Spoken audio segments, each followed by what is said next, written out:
Hello everyone, and welcome back to my channel. And for today's episode of the custom showcase, I will be splitting this episode into three parts, since one, because of YouTube video limitations, I won't be able to go too in-depth into each one in one single video, so I'm going to split it up into three parts because I have three customs that feature basically the same figure, which is the Hasbro Studio Series 38 Bumblebee movie Optimus Prime, and these two are KOs of the Hasbro.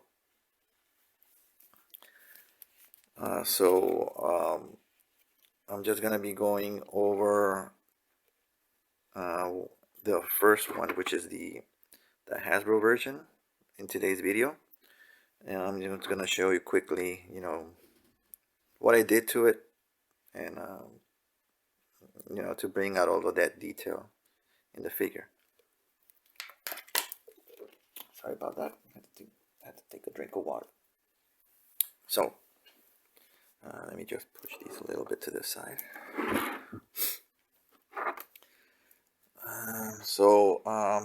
Basically, what the paints that I used to make this custom are, the types of crafts paints that you'll find either at Hobby Lobby or a Michael's.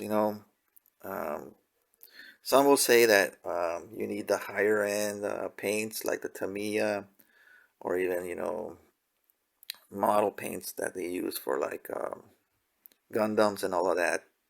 You can use them for Transformers, obviously, but really the thing about customizing Transformers, which is basically what I'm more dedicated to doing, so you're gonna see a lot of Transformers on this channel in the future. The more that you mess with these figures, eventually there's going to be paint chipping on them, paint flaking off. And I'll explain that further with one of these other figures. But yeah, there's just gonna be no way around it for some figures in some areas, because if you're gonna transform the figure, joints are gonna flex and bend, and parts are gonna rub. So it's almost inevitable that you're going to have some measure of paint coming off of your custom. And one example is right here on which one was it? I think it was on this one. Yeah, you see some of that paint flaked off right here on this shoulder joint. But I'll go into that in this other in the next part. But yeah, so you can take all of them preventive steps, right, to prevent as much chipping. Some paints do are more durable than others, like the Tamiya paints. That's why I actually, as I'll explain on this figure, for some areas using the Tamiya paints will help, because it will bond to the plastic better. So for certain joints and for certain areas, they are ideal. But anyway, this figure does transform. I'm not gonna go into the transformation process on this video. You can check out other reviewers for the transformation. It would just take me too long within the confines of the video.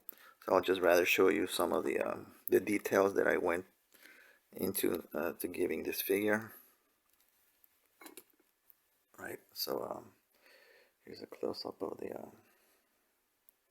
the head sculpt. I didn't really do too much for the head sculpt. I didn't really paint overall, which is you know, the reds or the blues. I didn't touch that for the base body. I did repaint obviously the silver here on the thighs, the hips. The hands were originally black, so I painted those blue, and you know, of course, all the mechanical detail on the figure. I also painted the these these joints and hinges and whatnot. These all came in the same color as the thighs, which is like a gunmetal color. I painted that silver. You can see I gave the whole figure a general, you know, black wash to give it that grimy look. Um, I don't know how it comes off on camera, but to me, I think I did go slightly overboard with it. Um, I tried afterwards, when I finished doing the figure, I tried removing some of the black wash, just going over it with alcohol to remove it. And I think for some areas it did end up a little too dark. So, you know, you live and learn. Um, so all of this detail here and on the arms was painted. And afterwards, when I got finished with the painting the figure, I gave it a clear coat. But I guess I probably went a little too thick in some areas because it ended up like washing out some of the finer detail that I went in, um, and it blended some of the color, you know, so it lost some of that detail, as you can see here on this arm. This detail right here, it's a little clearer than on the other arm. And overall, it gave it like a hazy look. Um, so it's not something that I'll probably go and probably get another version of this figure. I don't know if I'll get another Hasbro original or a KO, simply because of the quality, right? Not that these KOs are bad. The plastic is pretty good. Um, it's just these are slightly harder, so popping out certain pins, because I did disassemble the whole figure. Let me take a look at the back. I did disassemble the figure, so popping out some pins, which I used this to pop out the pins. It's a little harder than doing it on the KOs, because the KOs, the plastic is a little softer, so it was easier to pop out. But on the Hasbro version, the pins were tight, so I heat up the pins, especially like here on the chest. If you have a soldering iron, you can put the tip of the solder iron on the pin, heat it up for like a minute. That'll soften up the plastic around the pin, and it'll allow you to pop the pin out. So that's one way to do the removal of the pins. Here, I based this figure, you know, on promotional images, stills from the movie, to get the finer details in there. This orange, I don't think made it to like the final image, you know, as on the CGI render on the of the character in the movie. But I do remember seeing a promotional image that had orange in there, so that's why I painted this part orange. It's the only thing that doesn't like look right to me now. So, but yeah, you know, I painted all the detail here. which is you know, on the inside of the side windows, all of that detail in there, which again, when I applied the finish, kind of washed it out a little bit, so kind of bummed about that. But it's pretty clear, you know. But you do kind of see some white hazy parts. All right.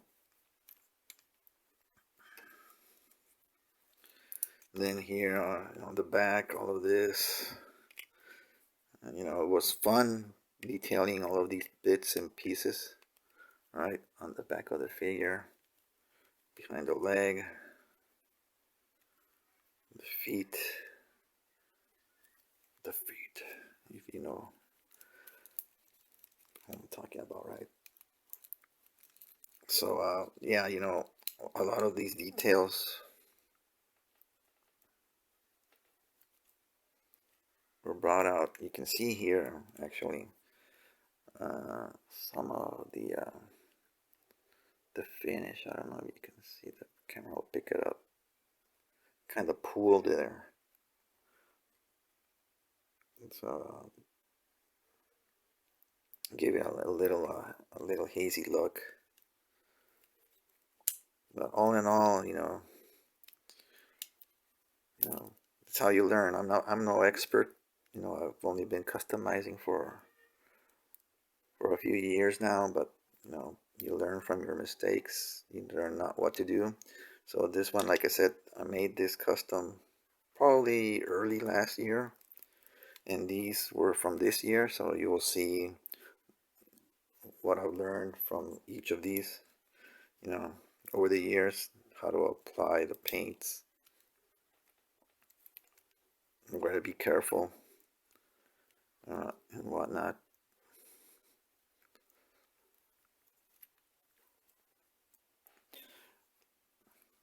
So yeah, so this will probably do it for this part of the showcase, part 1 of the Hasbro Studio Series 38 Optimus Prime. You can see a little more detail in there. You notice that I applied the black wash when this was on, because this is clean. So that's just a detail that I didn't notice till afterwards. This is also very clean, so you know, it looks weird because it's not fully black washed all the way through. But yeah, you know, this part is clean also as well.